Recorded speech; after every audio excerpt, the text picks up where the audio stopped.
નમસ્કાર વિદ્યાર્થી મિત્રો, ફરીથી સ્વાગત છે આપનું સમર્પણ એજ્યુકેશન હબ યુટ્યુબ ચેનલમાં. Chapter 7 11 commerce.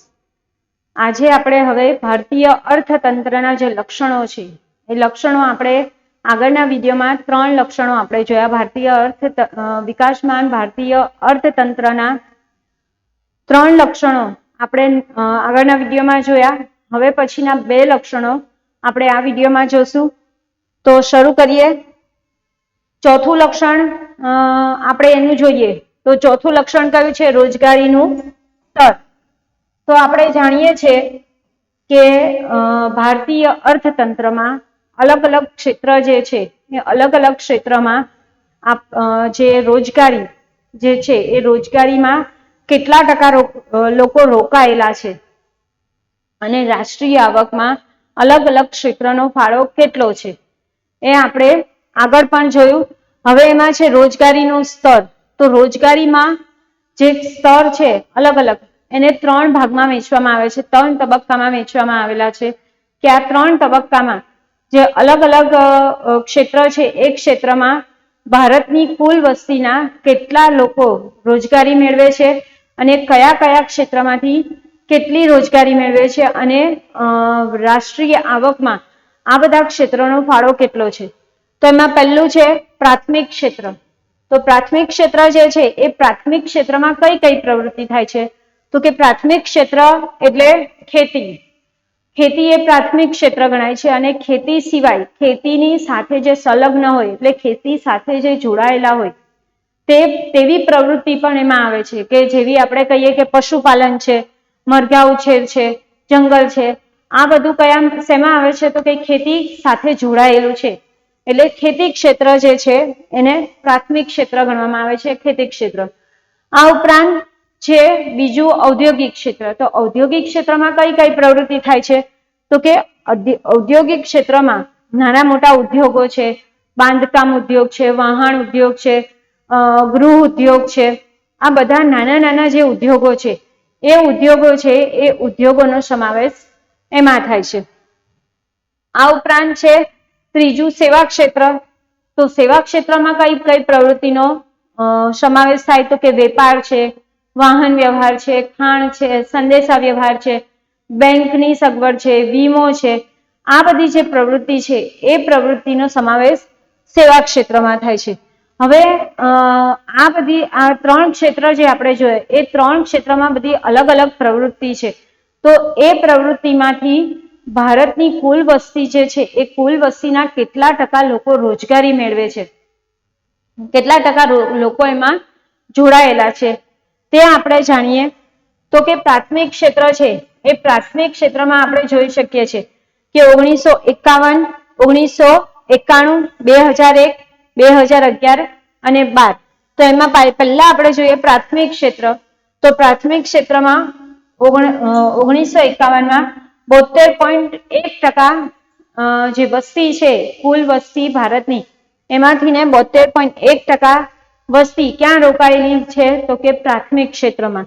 આ ઉપરાંત ધીમે ધીમે 1991, 2001, 2011, 12માં આપણે જોઈએ છીએ કે સતત એમાં શું થતો જોવા મળે છે? આપણને ઘટાડો જોવા મળે છે. કે 2011માં આપણને જોવા મળે છે કે 48.9% લોકો જે છે એ લોકો શું કરે? કુલ વસ્તીના 48.9% લોકો જ પ્રાથમિક ક્ષેત્રમાં આપણને રોકાયેલા જોવા મળે છે. એટલે સતત ને સતત પ્રાથમિક ક્ષેત્રમાં શું થાય છે? તો કે પ્રાથમિક ક્ષેત્રમાંથી રોજગારી મેળવતા લોકોની જે ટકાવારી છે એમાં આપણને સતત ને સતત ઘટાડો જોવા મળે છે. પછી કે ઔદ્યોગિક ક્ષેત્ર. તો ઔદ્યોગિક ક્ષેત્રમાં આપણે જોઈ શકીએ છીએ કે 1951માં 10.6% લોકો કુલ વસ્તીના ભારતની કુલ વસ્તીના 10.6% લોકો રોકાયેલા છે ઉદ્યોગ ક્ષેત્રમાં. આ ઉપરાંત 1991માં 12.7%, 2001માં 18.1% અને 2011માં 11-12માં 24.2%. એટલે આપણને ભારત દેશને જ્યારે આઝાદી મળી તો અત્યારે વર્તમાન સમય સુધી આપણે જોઈએ તો જે પ્રાથમિક ક્ષેત્ર છે એ પ્રાથમિક ક્ષેત્રમાં કુલ વસ્તીના કુલ વસ્તી જે છે એ વસ્તીના જે લોકો આપણે ગણીએ તો એ કુલ વસ્તીની જે ટકાવારી છે એ ટકાવારી ખેતી ક્ષેત્રમાં કેવી થતી જાય છે, રોજગારી મેળવતી ઓછી થાય છે. જ્યારે ઔદ્યોગિક ક્ષેત્ર અને સેવા ક્ષેત્રમાં ધીમે ધીમે શું થાય છે તો કે એમાં વધારો થાય છે. સેવા ક્ષેત્રમાં જોઈએ તો સેવા ક્ષેત્રમાં આપણને સતત ને સતત વધારો જોવા મળે છે. 1951માં 17.3% કુલ વસ્તી ભારતની છે, એમાંથી 17.3% લોકો કયા ક્ષેત્રમાં રોકાયેલા છે, સેવા ક્ષેત્રમાં. જે 1991માં વધીને 20.4% થાય છે, 2001માં 25.2% થાય છે અને 2011-12માં આપણે જોઈએ છે કે 26.9%. એટલે ધીમે ધીમે આપણે જોઈએ છે કે જે 3 ક્ષેત્ર છે એમાં ખેતી ક્ષેત્ર, ઉદ્યોગ ક્ષેત્ર અને સેવા ક્ષેત્ર, આ ત્રણેયમાં જે ખેતી ક્ષેત્ર છે એમાં ધીમે ધીમે શું થાય છે તો કે ધીમે ધીમે આપણને જે ક્ષેત્ર છે એમાં આપણને ઘટાડો થતો જોવા મળે છે. એટલે કે રાષ્ટ્રીય આવકમાં અને રોજગારી મેળવતા લોકોની ટકાવારીમાં બધામાં આપણને ઘટાડો જોવા મળે છે. જ્યારે ઉદ્યોગ ક્ષેત્ર અને સેવા ક્ષેત્ર આ બંનેમાં આપણને શું જોવા મળે છે, સતત ને સતત વધારો જોવા મળે છે. આ ઉપરાંત પછી છે ચોથા નંબર પર આપણા પાયાની સુવિધામાં વૃદ્ધિ. પાયાની સુવિધામાં વૃદ્ધિ તો પાયાની સુવિધા એટલે કેવી પાયાની સુવિધા તો કે જે જીવન માટે, માનવ જીવન માટે ખૂબ જ જરૂરી છે, મહત્વની છે. આ બધી પાયાની સુવિધાઓ કહેવાય કે જે ખૂબ જ આપણા માટે જરૂરી છે, આપણા માટે મહત્વની છે.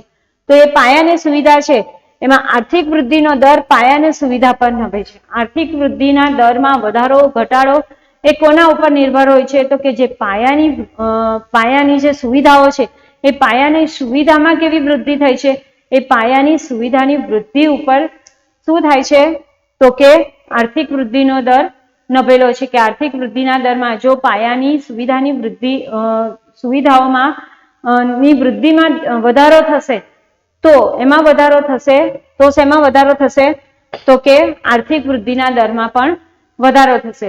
તો પાયાની સુવિધાઓ ઘણી બધી હોઈ શકે કે આપણે જોઈએ છે કે સિંચાઈની સગવડ છે, બેંકની સગવડ છે, બરાબર. આ ઉપરાંત બીજી ઘણી બધી સગવડો છે, બેંકની, વીમાની. તો આ બધી જે વીજળીની સુવિધા, તો આ બધી સુવિધાઓ આપણા માટે જરૂરી છે. તો એમાંથી આપણે અમુક સુવિધાઓ અહીંયા જોશું. એમાં પહેલા છે સિંચાઈની સગવડ. તો ભારત દેશ જ્યારે આઝાદ થયો એ આઝાદી પછી 1950-51માં જે આપણે સિંચાઈની સગવડ જે આપણને મળતી, એટલે જેટલા પ્રમાણમાં વાવેતર કરવામાં આવતું તો એ પ્રમાણે 22.6 મિલિયન હેક્ટરમાં સિંચાઈની સુવિધા હતી. વાવેતર જે હિસ્સામાં થતું ત્યાં 22.6 મિલિયન હેક્ટરમાં સિંચાઈની સુવિધા પહોંચાડવામાં આવતી હતી. ધીમે ધીમે 2012-13માં એ વધીને કેટલી થવા પામે છે તો કે 63 મિલિયનના વિસ્તાર સુધી એ વિસ્તરણ પામી સિંચાઈની સુવિધા. એટલે આપણે જોઈએ છે કે કેટલો બધો વધારો આપણને જોવા મળે છે કે સિંચાઈની સુવિધા છે એ સુવિધામાં ધીમે ધીમે ઘણી બધી વૃદ્ધિ આપણને જોવા મળી છે. એટલે આપણે કહી શકીએ કે 45% વાવેતરનો વિસ્તાર જે છે એ 45% વાવેતર જે જગ્યાએ થયેલું હોય એમાં 45% વાવેતરની જગ્યા સિંચાઈની સગવડમાં સમાવવામાં આવેલી હતી. એટલે એટલો મોટો વિસ્તાર, 45% જેટલો વિસ્તાર વાવેતરનો સિંચાઈની સગવડમાં આવરી લેવામાં આવેલો હતો. આ ઉપરાંત છે શિક્ષણની સુવિધા. તો શિક્ષણની સુવિધા છે એ શિક્ષણની સુવિધામાં પણ ઘણો બધો આપણને સુધારો જોવા મળેલો છે. કઈ રીતના આપણે કહી શકીએ તો કે આઝાદી સમયે ભારતમાં 20 યુનિવર્સિટીઓ અને 500 કોલેજો હતી. 20 યુનિવર્સિટી અને 500 કોલેજો કયા સમયમાં? આઝાદીના સમયમાં. ધીમે ધીમે એની સંખ્યા વધીને કેટલી થઈ તો કે વધારે 35,000 કોલેજ અને 719 યુનિવર્સિટીઓમાં પરિવર્તન થયું. એટલે આપણે જોઈ શકીએ છીએ કે શિક્ષણ ક્ષેત્રે કેટલો બધો નોંધપાત્ર વધારો થયેલો આપણને જોવા મળે છે. આ ઉપરાંત જે સાક્ષરતાનો દર છે એ સાક્ષરતાનો દર પણ આઝાદી સમયે 1951માં ફક્ત 18.3% જ હતો, જે 2011માં આપણે જોઈએ છે 73.6% 73% જેટલો વધારો થયેલો છે.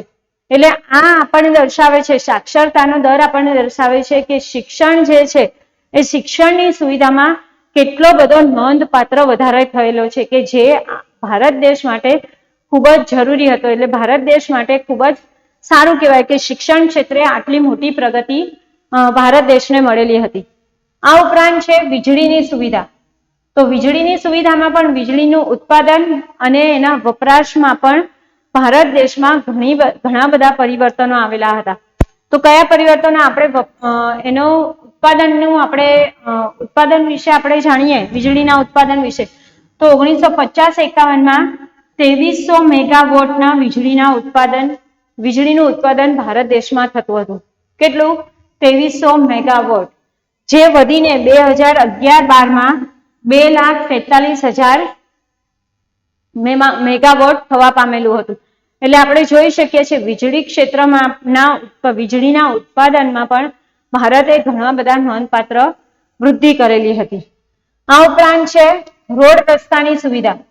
તો રોડ રસ્તાની સુવિધામાં પણ આપણો દેશ ઘણો જ આગળ છે. કહી શકાય કે વિશ્વના સૌથી મોટા રોડ નેટવર્ક ધરાવતો દેશ. વિશ્વનું સૌથી મોટું રોડ નેટવર્ક કોનું છે? તો કે ભારત દેશનું છે, કે જે આપણા માટે એક સિદ્ધિ છે. આ ઉપરાંત 48.6 લાખ કિલોમીટર લાંબા રોડ પરથી સાબિત થાય છે કે ભારતનું જે રોડ રસ્તાની સુવિધા છે એ રોડ રસ્તાની સુવિધા કેવી છે? ખૂબ જ સરસ છે અને ઘણી બધી એમાં વૃદ્ધિ થયેલી છે. વિશ્વના સૌથી મોટા રોડ નેટવર્ક ધરાવતો દેશ ભારત દેશ છે અને જે રોડની સુવિધા છે એ કેટલી લાંબી છે? તો કે 48.6 લાખ કિલોમીટર લાંબી છે રોડની સુવિધા ભારત દેશમાં. એ ઉપરાંત છે રેલવેની સુવિધા. તો કે રેલવેની સુવિધા જે છે ભારતીય રેલવેની જે વિશ્વમાં આપણે ગણીએ, વિશ્વમાં 4થા નંબરનું સ્થાન ધરાવે છે. મોટું રેલવે નેટવર્ક, બરાબર. સૌથી મોટું આપણે બધા દેશોના ગણીએ કે રેલવે નેટવર્ક કેવા છે, તો આ બધા દેશોમાં ભારતનો નંબર કયો આવે છે? 4થો. ભારતનું જે નેટવર્ક છે રેલવે માટેનું એ 4થા નંબર પર આવે છે. અને જે રેલ માર્ગ છે એ રેલ માર્ગ 65,000 કિલોમીટર લાંબો છે. જ્યારે ભારતમાં રેલવેની શરૂઆત થઈ હતી ત્યારે એનો જે રેલ માર્ગ છે તે કેટલો હતો અને ધીમે ધીમે વિકાસ પામીને એ કેટલો થવા પામ્યો છે? 65,000 કિલોમીટર લાંબો રેલમાર્ગ આપણને અત્યારે સુવિધા મળેલી છે. એટલે આવી રીતના ભારતની આઝાદી પછી ઘણા બધા ક્ષેત્રમાં અને પાયાની જે જરૂરિયાતો છે એ જરૂરિયાતોમાં ઘણા બધા નોંધપાત્ર ફેરફારો થયા છે. એટલે આપણું જે કહી શકીએ કે અર્થવ્યવસ્થા જે છે એ અર્થવ્યવસ્થામાં ભારત છે એ ભારતનો અત્યારે 3જો ક્રમ આવે છે. આપણે જોઈએ કે જ્યારે ભારત દેશ આઝાદ થયો હતો 1947માં, ત્યારે ભારત દેશની સ્થિતિ કેવી હતી?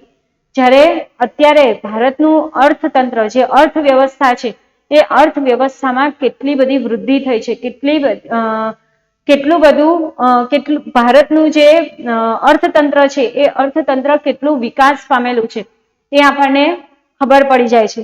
એટલે ભારતીય અર્થતંત્ર જે આપણે કહીએ કે ભારતની જે અર્થવ્યવસ્થા છે એ અર્થવ્યવસ્થામાં બીજા બધા દેશો છે એ દેશો કરતા ભારત જે છે ભારત ઘણો આગળ વધી ગયેલો છે. એટલે ભારત જે છે એ ભારત વિકાસશીલ દેશ, વિકાસ કરતો દેશ, કે એની ગતિ કેવી છે? ખૂબ જ ઝડપી ગતિ છે. વિકાસની ગતિ ભારત દેશની ખૂબ જ ઝડપી આપણને જોવા મળે છે. એટલે 2005ના સર્વેક્ષણ જે થયેલું હતું એ સર્વેક્ષણમાં ભારતીય અર્થવ્યવસ્થા છે એ અર્થવ્યવસ્થાનો 10મો ક્રમ હતો, બરાબર. પણ 2011માં જ્યારે ફરીથી એની ગણતરી કરવામાં આવી ત્યારે આપણો ભારત દેશ છે એ ભારત દેશ 3જા ક્રમ પર, ભારત દેશની અર્થવ્યવસ્થા જે છે એ 3જા ક્રમ પર જોવા મળેલી હતી. એટલે આવી રીતના જે ભારતીય અર્થતંત્ર છે એ ભારતીય અર્થતંત્ર આઝાદી પહેલા અને આઝાદી પછી કેવું હતું તેના વિશે આપણે ચેપ્ટર 7માં માહિતી મેળવી. તો વિદ્યાર્થી મિત્રો લાઈક કરજો અને શેર કરજો. ત્યાં સુધી બધાને આવજો. Bye bye. જય હિન્દ.